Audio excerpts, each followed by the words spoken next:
Okay, kom ons gesels eers gou oor hoekom 'n mens drop-down list sal maak.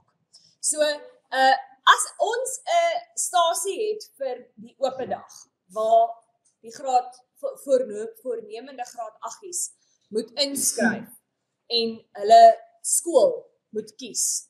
Kan julle vir my sê, hoekom sal dit goed wees vir my om vir hulle 'n drop-down list as 'n opsie te gee?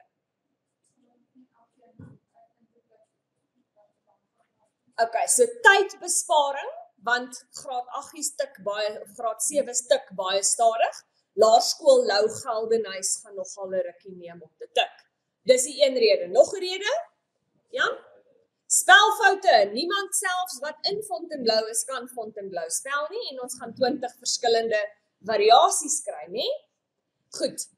So daai is die twee hoofredes hoekom 'n mens actually 'n drop-down list sal skep. Plus jy kry ook 'n klomp narre wat net 'n klomp simpel goeders gaan intik ook. So, jy kan ook 'n drop-down list stel om te keer dat 'n mens ander goed kan intik as jy dit so wil stel. Okay, so 'n drop-down list is 'n baie useful ding om te gebruik en ons gaan dan nou kyk hoe om dit te skep.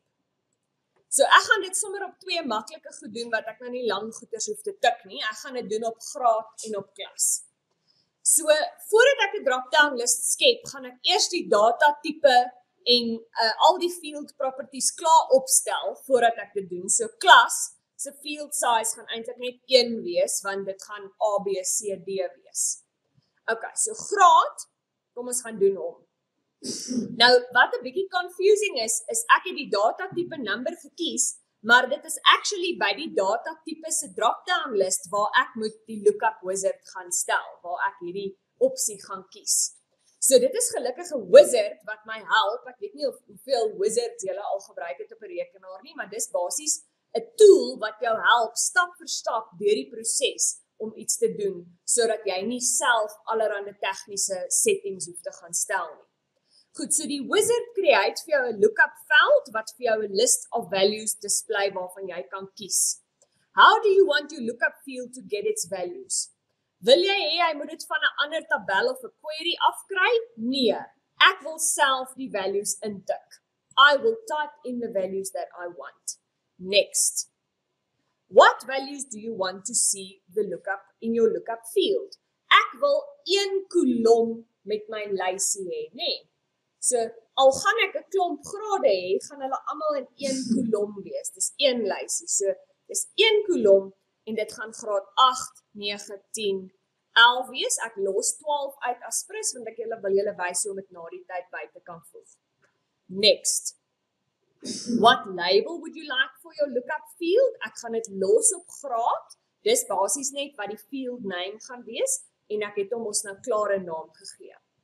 Goed, dan is hier ander goed wat ek kan stel, wat ek nie aan moet verander tensy 'n vraestel vir my dit redelik duidelik maak dat ek dit moet doen nie. Maar kom ons bespreek oor wat dit beteken en hoekom 'n mens dit sal kies. Goed, die eerste ene, do you want to limit entries to the choices? Limit to list. Wat dit beteken, as ek dit kies, beteken dit mense gaan nie ander keuses kan maak nie. Nou, as ek 'n oop dag het en ek sit die laerskole in waarvan mense kan kies, Laerskool Unika, Fontainebleau en Lou Geldenhuys. As dit die opsies in my lys is, kan ek sê limit to list. Nee, want daar's ander laerskole wat ons dalk kan besoek. Fairlands se kinders kan ons dalk besoek, Laerskool Bryanston Parallel Medium kan ons dalk besoek. So dan is dit nie goed vir my om limit to list aan te skakel nie.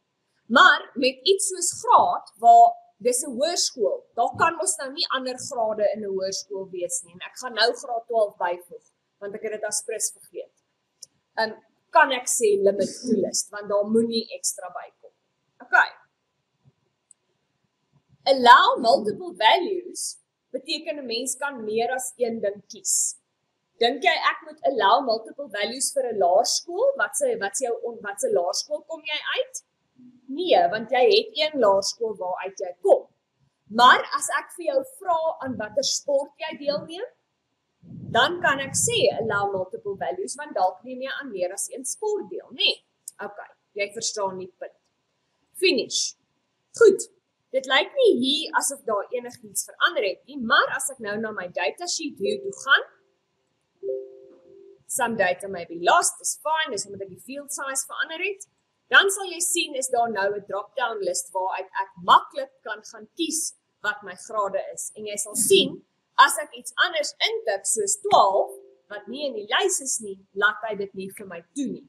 So ek moet eintlik nou iets uit die lys uit gaan kies. Goed, vir my om nou 12 te gaan byvoeg, hoef ek nie daai hele proses oor te doen nie. Jy sal sien hier onder by Field Properties is daar eintlik 'n tweede tab waarop ons nog nie gewerk het nie. Daar's 'n General tab waar ons die field size en default value en alles stel. En daar is 'n Lookup tab. Die Lookup tab is waar al hierdie goeders, waar die wizard vir ons al hierdie goeders ingevul het. Hy het dit self opgestel vir ons. Dankie tog, ons hoef nie dit alles ingevul het nie. Maar hierso sal jy sien, die row source is 'n value list waar ek die values supply het. En die row source is waar die actual value staan. So as ek nog ietsie wil byvoeg, al wat ek doen, is ek kyk hoe staan die items op die oomblik in die lys, ek sit 'n komma punt in en ek tik net nog 'n waarde in die lys in. Kyk, net so maklik soos dit. Dan gaan ek terug na my datasheet view toe, hy vra my wil ek save, yes, en nou is daar nog 'n item in die lys. Sien? Goed.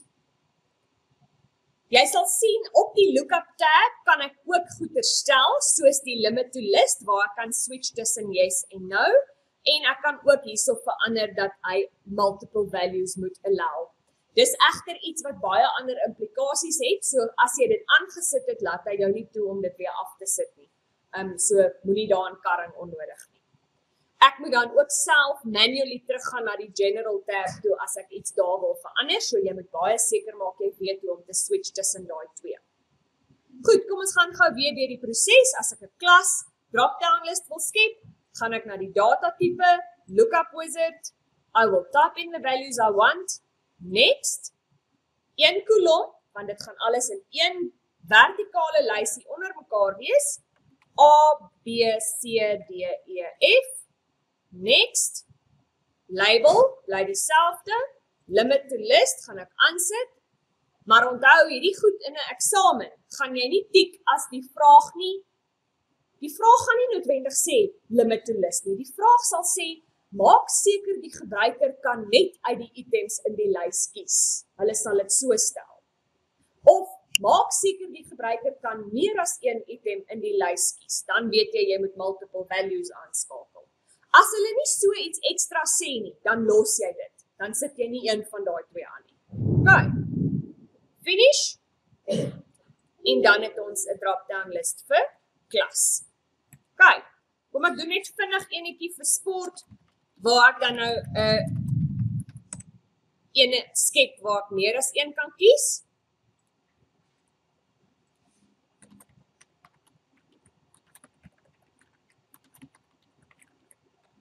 Wat nog? Cricket, soccer, okay, next. Multiple values. En ek gaan nie limit to list is aan om met multiple values aan is. Okay, finish. En nou gaan jy sien met sport, lyk hy anders. Ek kan meer as een tik. Cool, né? Okay. Ons gaan nou aktiwiteit 3 doen asseblief. Dis op bladsy 261. Net nog gou ietsie.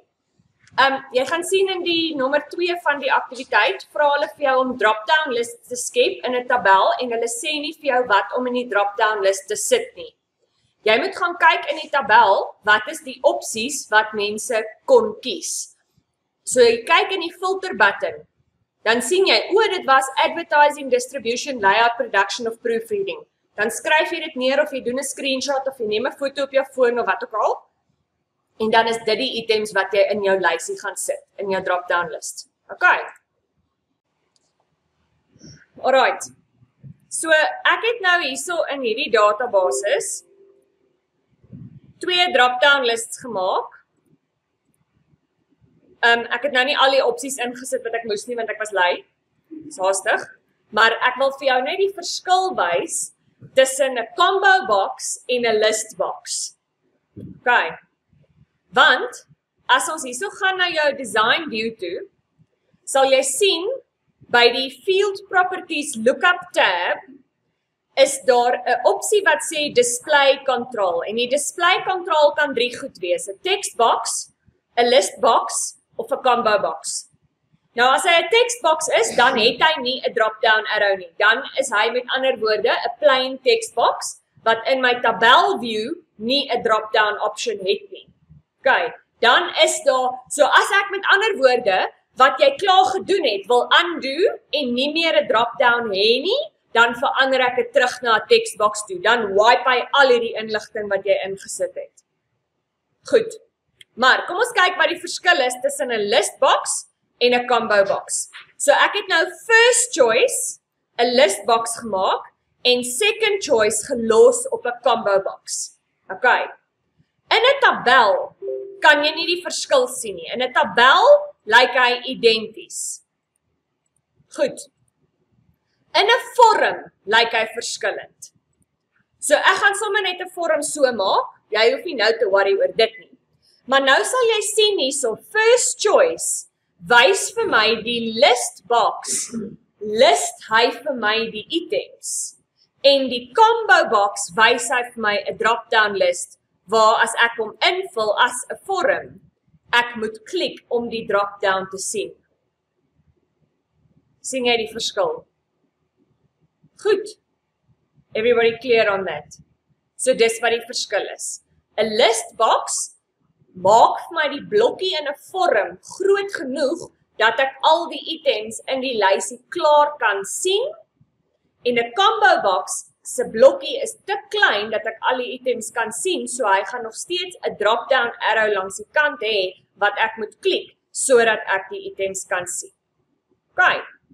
Goed. Dan die ander enetjie wat ek gou vir jou wil wys is 'n yes/no veld. Se display kan ook verander word dat daar actually eerder 'n drop-down yes of no is. So jy sal sien hy het ook sy general tab waar ek 'n default value kan stel en daai tipe goed. Maar sy lookup tab kan ek ook sy display verander vanaf 'n checkbox wat sy tickbox is na 'n combo box toe. Dit beteken as ek hierdie nou verander na 'n value list toe en ek tik in yes, no,